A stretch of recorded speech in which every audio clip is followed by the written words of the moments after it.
Hi everyone, I'm Nathan. Welcome. So I actually work at a company called Gusto. So it's funny that, no worries at all. There's a company based in the UK called Gusto, and we often get confused like in our different tweets, like cooking subscription companies. So oftentimes we get tweets talking about how we didn't deliver their food, and we have to like say, no, actually we do payroll software and benefits, something very, very different. It's fascinating to watch our tweets come in.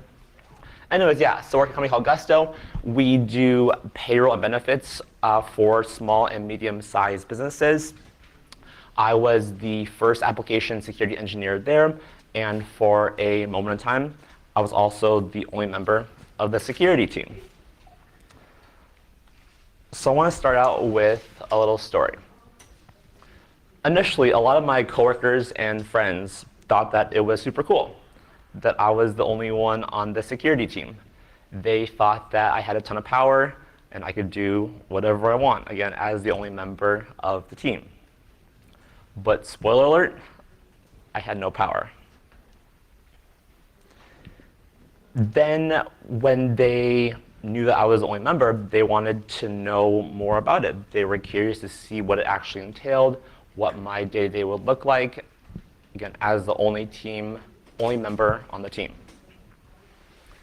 Then as I started to go over some of the responsibilities and what my day-to-day looked like, they realized, oh wow, this is not fun. This is a lot of work. And maybe some of you have been in the same place where you feel overwhelmed, understaffed, and honestly, you just don't know what to do. So to sum it up, that actually represented a lot of my day-to-day and what it felt like, in that I had a lot of things stacked against me. So I want to take a step back and kind of go over what things I had to face and what challenges I had against me. So first off, I was outnumbered by the engineers from 1 to, I think it was 100-ish at that time. So as you can imagine, a lot of them and only one of me. And next, Gusto is a startup, so there are ever-changing priorities. What is important one quarter is probably not important the next quarter. There's a lot of things going on, trying to iterate and move fast. And then finally, I was also an individual contributor. So I had no one reporting to me, didn't have any fancy C-level title, and I was just someone pretty small and far down on the whole chain of command. So the fixed input was my time. I only had a certain number of hours in a day, and for those of you who know me, I like to sleep like a lot. I think like 8, 9, 10 hours, so probably an unhealthy amount. But again, I wasn't willing to give up my sleep, so how could I balance my work at Gusto, getting sleep, and everything else that I wanted to do just as a millennial living in San Francisco? And I wanted to maximize my output, so how could I do that? And let's go ahead and dive into this. So first off, I had several technical strategies that I use and I want to go over with you. I think a lot of you are quite familiar with the idea of shifting left, correct? Nothing new here. But then there's one term that Tanya, who was the keynote speaker, has been advocating for, is the idea of pushing left. And this is the concept of moving security as far left as possible. So even before features are developed, during the ideation phase, we're going to get security involved at the very, very beginning. So why was pushing or shifting left so important for me? And this is because once the code has been written, some features have been shipped, then effectively, there's nothing I can do. I'm not going to be the one to block a release and say, no, you can't do this. And with all the code to review, it's humanly impossible. So I need to find a way to insert myself at the very, very beginning to get at the very forefront and see what the engineers and the rest of the company wanted to ship and to produce. So it's honestly as easy as ABC. Always be coding. So if you haven't seen Dino Daizovi's Black Hat keynote this past year, he had an amazing talk where he advocated that modern day security teams are most effective when they write code. And in fact, they should be writing code. So I'm coming from a software engineering background, and I can confirm that writing code is really, really powerful. And during my time, like in the very beginning, I often wrote code to build security features for our teams. So whether it was trying to strengthen our 2FA flow or trying to improve some reset password flow, that in itself was powerful because I had control over that. And I was able to see what was going on with the code in regards to the security. And then when reports would come in through our bug bounty or pen test reports, oftentimes I would go myself in the code base and create the pull requests themselves. So one thing that may be a bit controversial, but is that I gained instant respect from a lot of engineers instead of being able to just like hand it off and say, hey, go and fix this for me, by me showing them that I can hang with you, that I can write code. That in itself gained instant credibility. And I will say that even when I went over the code reviews or the different design doc reviews or flows, by being able to point out maybe some tiny flaw in the OS2 implementation, then they were able to trust me that much more. So by gaining that much respect, then I was able to create that rapport with the engineering team. So the next thing I want to go over is, again, still talking about software, is that we should be automating anything that's repeatable and deterministic. So if you think about it, it doesn't make sense trying to do something that machine software can do faster, more reliably, and that will always be correct. So one example of this at Gusto is a tool that we use called Danger. It's a fantastic open source tool where I'm able to write custom rules to look for basically whatever I want. And one example is if someone touches a configuration file, in this case, Brakeman, that it'll automatically alert me. So if they try to be sneaky and add in an exception to bypass one of the things that I've built in, I have like eyes on them. So, or if they try to use a vulnerable function, or things that maybe seem kind of suspicious, then I'll be alerted as well. And this means that I won't have to go through every single pull request. I won't have to go through every single config file that I've set up. I have eyes basically on the entire code base and the entire system. So I can just keep on top of my email, and then I have eyes in nearly every place. This actually leads well to my next point, is static code analysis. So it's useful because, again, this is not me going through every single pull request. This is a tool that I had implemented and put into our CI/CD pipeline. So continuous integration, continuous development. As soon as a developer pushes a pull request, it'll run a whole suite of tests, and then one of them is Brakeman. And And that's the tool of choice that we use at Gusto. So by a show of hands, how many of you have used Brakeman or are familiar with it? So 1.5. Cool. So for those of you who are familiar, Justin Collins over there in the audience, he is the author of Brakeman. And he's actually joining Gusto, which is super, super cool. And this is cool, but also terrifying. So super cool because I get to learn from him and pick his brain on just a whole bunch of static code analysis things, security things, but also terrifying because now he can see how I built up the thing, the tool that he built, and how I integrated it. So hopefully he won't judge me too much depending on how I did it. But overall, yeah, thrilled that he's joining Gusto. And then also one thing I wanted to note on this as well is that this provided instant feedback for the engineers. So as soon as the pull request was created, they were not blocked on me to go over their code, to review it, to give it a thumbs up.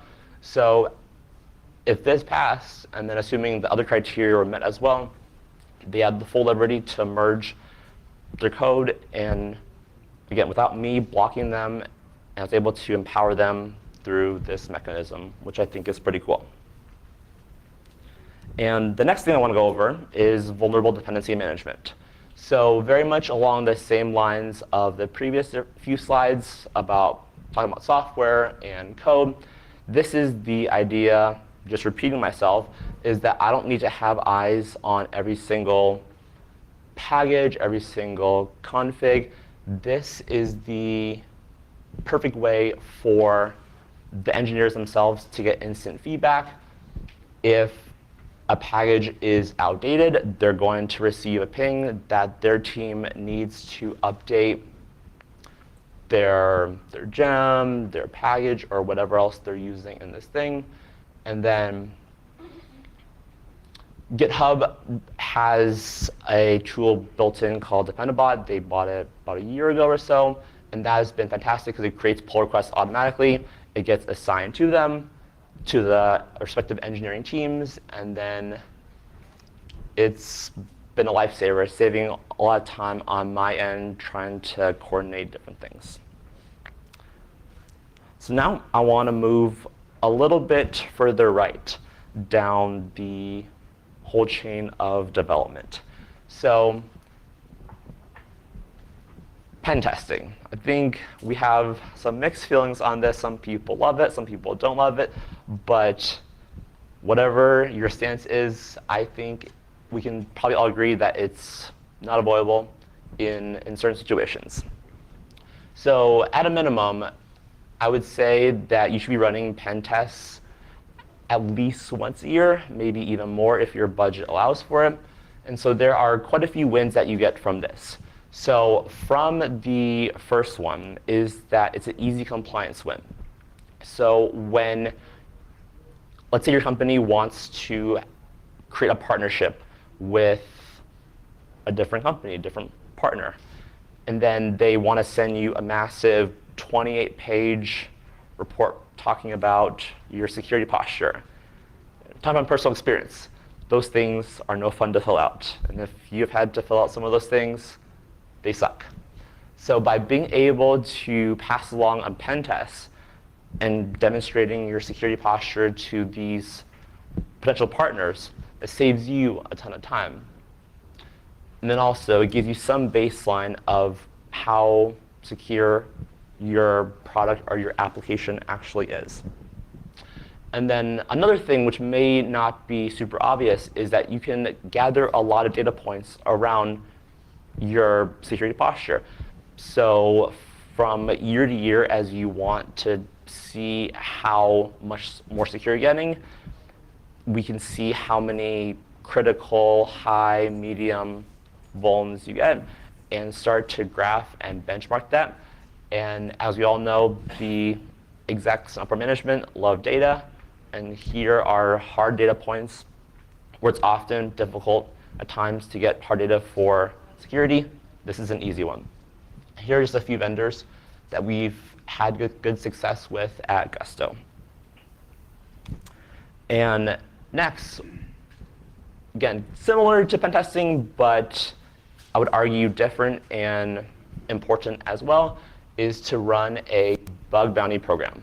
So this is something that I took a lot of pride in trying to set up, trying to gather interest from the different research community to have them proactively hack on our Gusto platform. So one of the benefits of this is that I have hundreds of different eyes, perspectives, methodologies actively hacking on our platform 24/7. So I myself also love to get down and dirty, fire up Burp Suite and start to poke around and hack stuff. But again, that's probably not the best use of my time, again, as the single engineer on a team when there are a lot of other higher priorities. As much as I would love to poke around and try to find the next big fun vulnerability, I'm going to leave it to others who have it as their sole dedicated mission to find vulnerabilities on our platform. And again, so this is a continuously monitored thing, so I don't have to worry about it. I can go sleep at night and wake up my inbox if I see some things. That's great. That's work that I didn't have to do, was able to empower and pay others to do for me. So those were some of the technical ones. Now I want to move into the cultural side.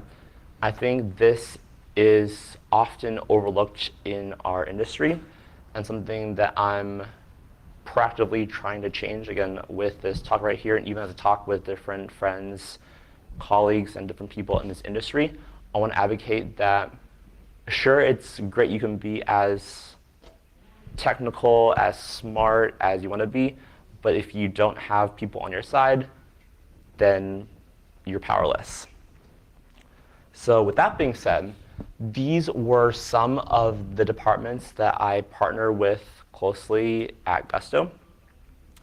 So this is just a snapshot of what, or who I partner with. But again, this may look very different at your company. I just want to go over some of the reasons why I chose these 6 teams to closely partner with. So the first one is IT. And I like to think of them as frontline security. So when something goes wrong on the employee's computer, they oftentimes go to the IT help desk or the IT team or engineer asking, why you cannot log in? What's this duo push? Or what's this random thing showing up? They get a ton of the requests from the everyday employee. So by working with them and having IT potentially pass along anything that may be suspicious up to security, that was a huge win. So the IT team was quite a bit larger than just myself. So that, again, was scaling myself across that. Compliance. This was an interesting team because we are in an industry with a lot of regulations, with what data we hold with PII and PHI. Then we're constantly running into different situations where we need to ensure that we're fully compliant with the different rules to effectively, not be in trouble. So I had to work closely with compliance to ensure that everything that we were doing from a security engineering standpoint was approved and was given the thumbs up by them. And the next group of individuals, which may not be immediate at first, obvious at first, are the product managers. So these are the group of individuals that are coming up with the features at the very, very beginning, at the ideation phase. So when they want to create this brand new feature for this maybe fancy new login, it's not the engineering team that's coming up with it. It's the PMs that are coming up with it. So by me having a close partnership with them, by me having my name in their whole document where they fill it out, then they know that if anything touches securely remotely, so anything with authorization, sessions management, authentication, integrating a new API, anything that may touch or jeopardize our security, then they are already aware and are happy to loop me in, which was a huge win. Again, not having to go through and comb through every single product sheet that they create. I get pinged on only the relevant ones. And then legal. I think there is a super common goal for both of us is to mitigate and reduce risk for the company.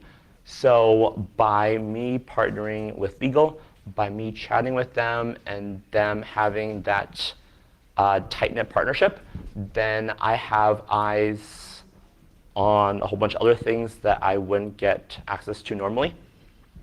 The next one, hope is pretty obvious, are the developers or the engineering team. And then these are the folks who are writing the code, who are building all the features that our end customers use. So by having them trust me and to build that rapport, that's been invaluable. Having them know that, hey, I'm here for you. My goal is to not block you. It's to not slow you down, but I want to empower you.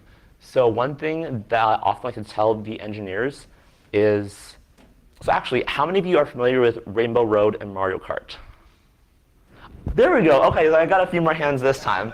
So I like to say that you all, like the engineers are the drivers on the Rainbow Road, that they're going as fast as possible. It's a really tricky situation. They want to just go fast, fast, fast. But then I'm the ones putting guardrails on the track so that if they bump into it, they can't fall off, that they're going to still ship features as fast as possible. But I'm going to place these guardrails for them to do it as fast and securely as possible. And that's honestly my job. So the guardrails don't slow them down. They just keep them in their own lane and keep them safe. And finally, infrastructure. If your EC2 instance already is not configured properly, then you have much bigger problems than some tiny XSS vulnerability. So having a close partnership with infrastructure, knowing that they have your back from what you're trying to secure in the web app, that like the whole platform and the base is already secured upon, that should give you a great peace of mind knowing that the base image is up to date and all the vulns have been patched, and you can solely focus on the layer 7 and 6 and down is you can leave to them.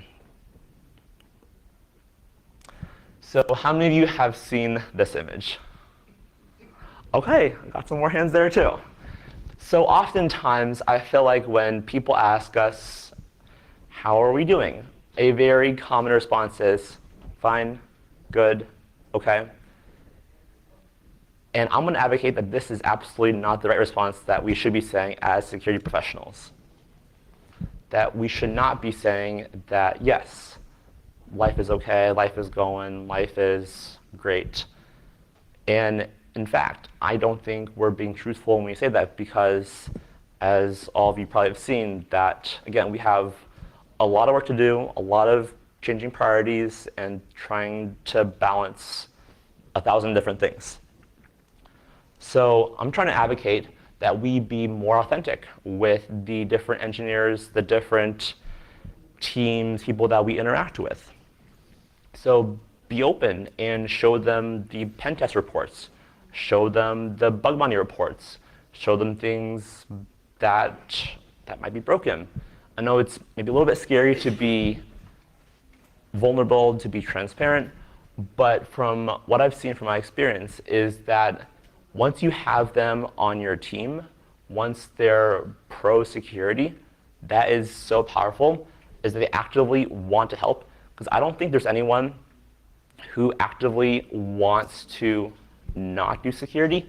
Maybe it's not at the top of their mind, but once they realize that what they're working towards is for the greater good of the company, I think they're just all in. They want to do it once you get them to buy into your mission and vision of holistic security. The next thing I want to talk about is to be accessible. So be open and be willing to help others. And there are a few reasons for this. So the first one is just the right thing to do.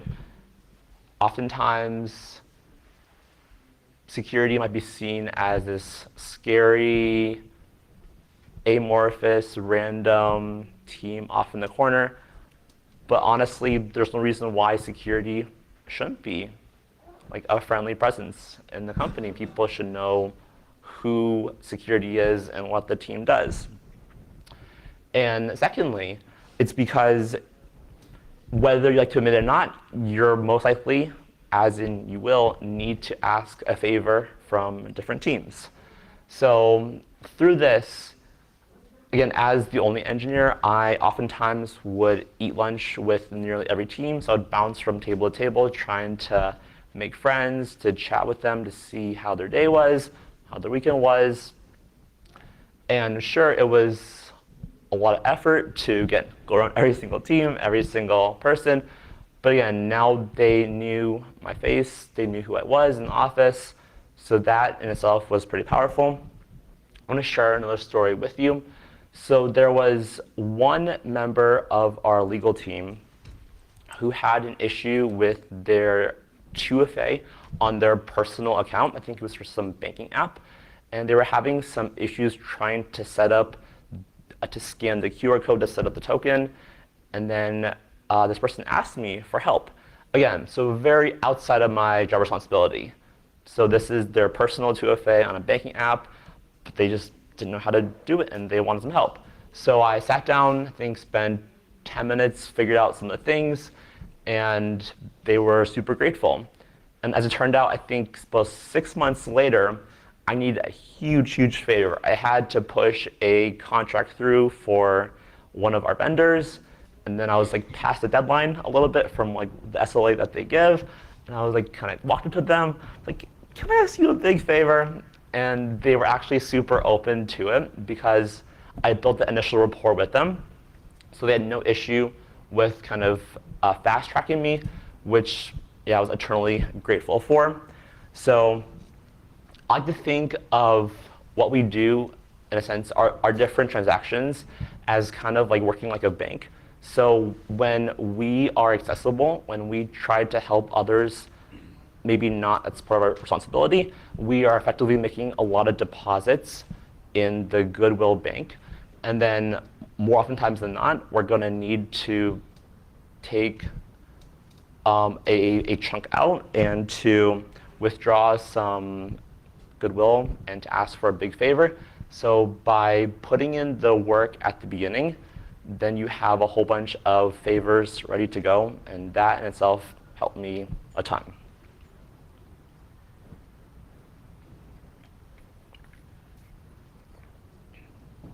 So the next thing I want to go over is security education.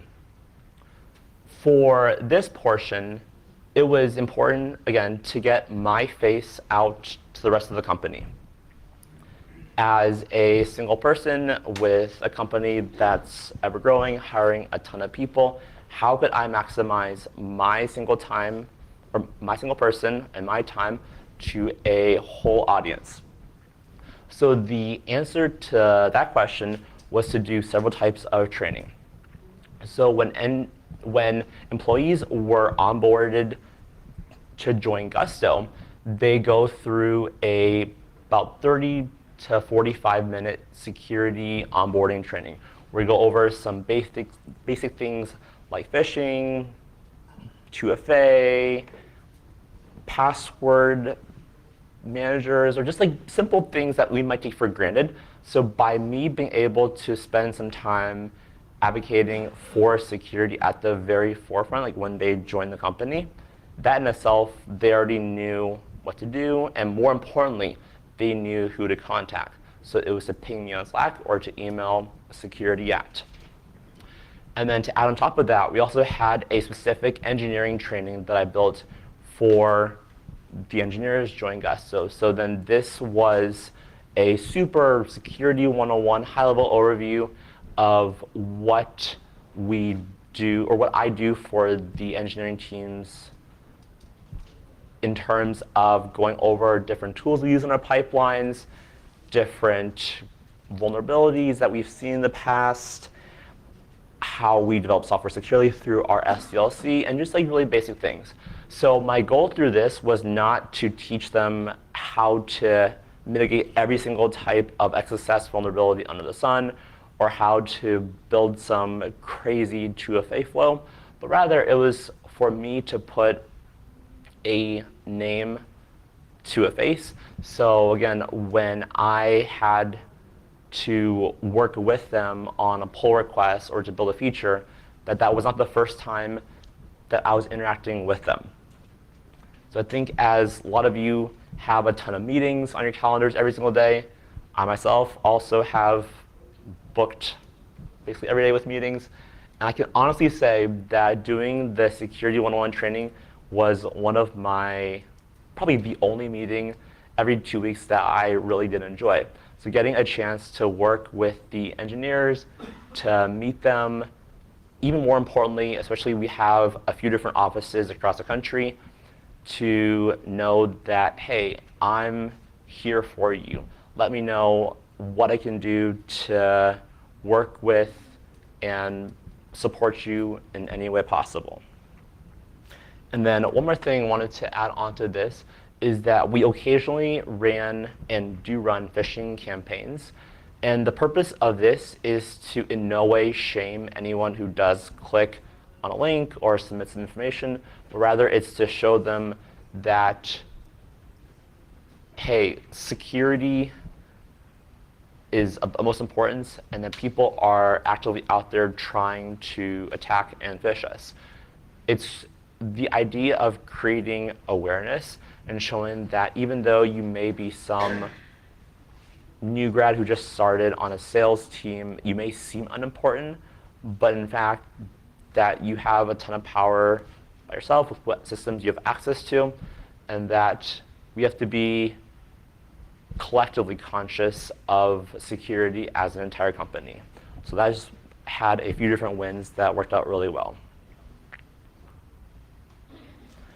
So what happens when all these things go right?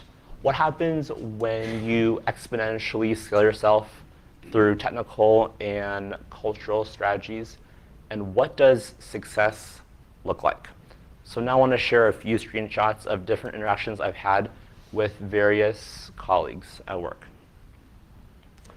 So this first one right here is one of my favorite engineers. As you can see, he found access to a system that people definitely should not have had access to.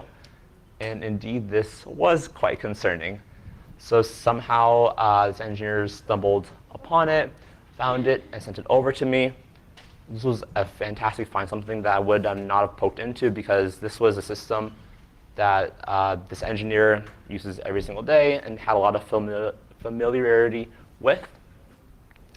And he indeed has found numerous other fun little things like that. The next screenshot shows someone in a non-engineering function.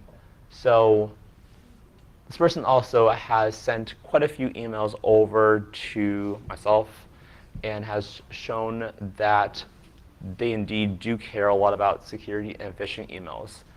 And even though they are in no way a technical security person, they're very much aware of the implications of phishing, given all the trainings, given the different interactions I've had. So by knowing that I have eyes on emails that I don't even receive, makes it a lot easier to sleep at night knowing that the company does indeed care about security and what things they do receive in the inbox, and to be cautious of what actions they can and can't take.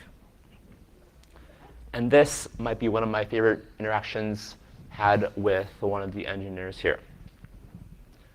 So I come in to work, 9:24, and I'm not sure how it is here in Austin, but a lot of the culture in San Francisco is that people roll in at like 10, 10:30, 11. So I think this may have been like a 10:30-ish day for me.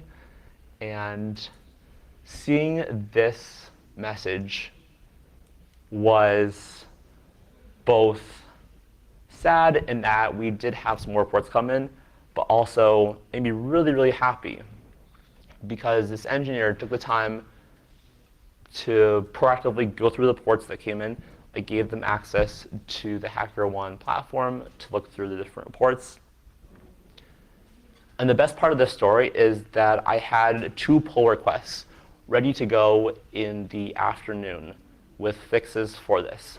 So even though I didn't get a chance to actually go through the reports, skim through it, but didn't go through all the details, this engineer took security to heart and proactively reached out about this and pushed out 2 fixes. So if I don't know what more I could ask for after partnering with the engineering team, getting them to love and truly care about security. I think that's what I have been trying to do for the past couple of years, and this was a culmination of a lot of the efforts paying off, and it felt really, really good.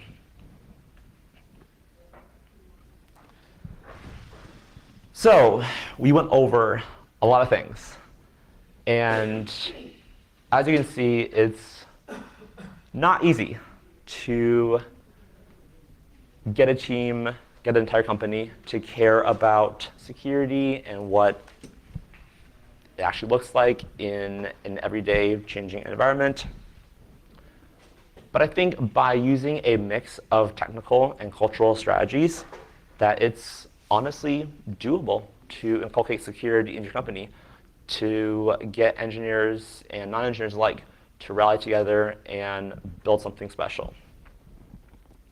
So just to summarize some of the things, the first one is to always be coding, ABC, to have static code analysis, to work through vulnerability dependency management, to have pen testing going on, to have also run a bug bounty program. And then from a cultural side is to build key relationships with different teams that you want to partner with. It's important to be accessible, to be open, to be transparent, and then to have security education for all the different engineers and non-engineers alike at your company. So now I want to go back to one of my first slides. So despite being outnumbered, despite having ever-changing priorities, and despite just being an IC without a fancy title, I was pretty powerful, and I did a lot of things. And like, not to brag, but this is to show you that if you're in a similar role, that it very much is doable. And obviously, these changes don't happen overnight. It took a lot of work trying to partner with the different cross-functional teams to get them to buy into this whole idea and mission of working together to create a more secure environment. Definitely not easy, but when you see all this work, as I showed you in some of the screenshots from Slack, it's a fantastic feeling. Again, so if any of you are in a similar position, don't give up hope. It definitely is possible through a lot of work to get your team members, the other company, to truly care about security. So as I started to wrap up, I'd like to thank Flea and Ricky for helping me with this presentation. They were fantastic in editing and supported me throughout this whole process. And both are honestly amazing individuals. I've had a chance to work with and learn from them. And if working in a company that cares about security seems interesting to work with people like Justin, then Gusto is hiring for all security roles. So if you're interested, you should definitely hit me up and we'll chat afterwards. And I'd like to leave you with one last quote to summarize this entire thing, is that relying solely on a title to influence is a problem that positional power does not solve, but rather true power comes from a desire to understand and solve challenges with software and people. So I assume in your startup, so you must have lots of remote employees, right? So What, sorry? do you have lots of remote employees? We do have a few of them, but I'd say 95% are based in our main offices. Because I was going to ask, you mentioned about building key relationship with the different department. Yeah. If for remote employees, how are you going to do it, Absolutely, that's a great question. So I think fortunately for us, the people who were remote often came into the office about once a quarter or so. So then I would actively reach out to them if I knew that they were coming into the office just to catch up and say hi, to keep some eyes that if I knew remote engineers or whoever was coming in. And I know that's not always the case for different companies, that they are sometimes fully remote, but I was in a great position where they did come in once a quarter, and I would take the time just to go for a walk or grab a coffee with them, and that's how I built a relationship, by keeping eyes on who was coming into the office, who was remote.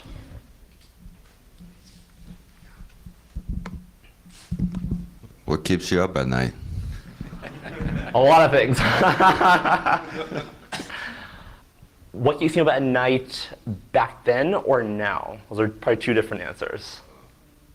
I guess probably early on because it's more challenging. Yeah. So early on was, I would say, some of the human components of security. So the phishing emails, by them installing super sketchy random packages on their computer, different extensions that gave them full access to the entire DOM to do whatever they wanted with whatever data. And I don't know if I fully realized at the very beginning how important it was to communicate and evangelize security. So the very, very beginning, I was like just heads down on the technical portion, trying to build all the software that I could. But taking a step back and realizing that the biggest risks were coming with the human side, and not that I wanted to, again, shame them in any way, but to show them that, hey, I'm here for you, and let me see how I can effectively put up those guardrails for you. So if they were to install some sketchy package, that I would put up the guardrails, but again, to know, in the best case, to not install in the first place. Yeah, so it's kind of working with the human side, which kept me up at night in the beginning. Here we go. Hi. Hi. Earlier you mentioned that you use cultural tools to address security concerns, and I am interested in these cultural tools. That I don't know if you can provide us examples. Because a human factor, it's in my opinion quite relevant in security. Yeah. So I think if I said cultural tools, I apologize. I think I meant more of the cultural strategies. I don't know if there are tools per se that can like force someone to do something. Again, even if I did have power, like as a CISO or director of security, I can't force you to really do anything other than, like, I guess, firing you. So it's more about trying to build these soft skills and working with the different individuals to show that security is not, maybe like has been seen in the past as a blocker, as attempting to slow people down. That was, I would say, is the biggest tool in a sense, is to remove that barrier by showing that there's an open, clear channel of communication between whoever wants to chat with me or the security team. Okay. On behalf of LASCON, Nathan, we'd like to present you with a token of our appreciation. Awesome. So thank you. Good. You're welcome. All right, thanks, everyone. Thanks so much.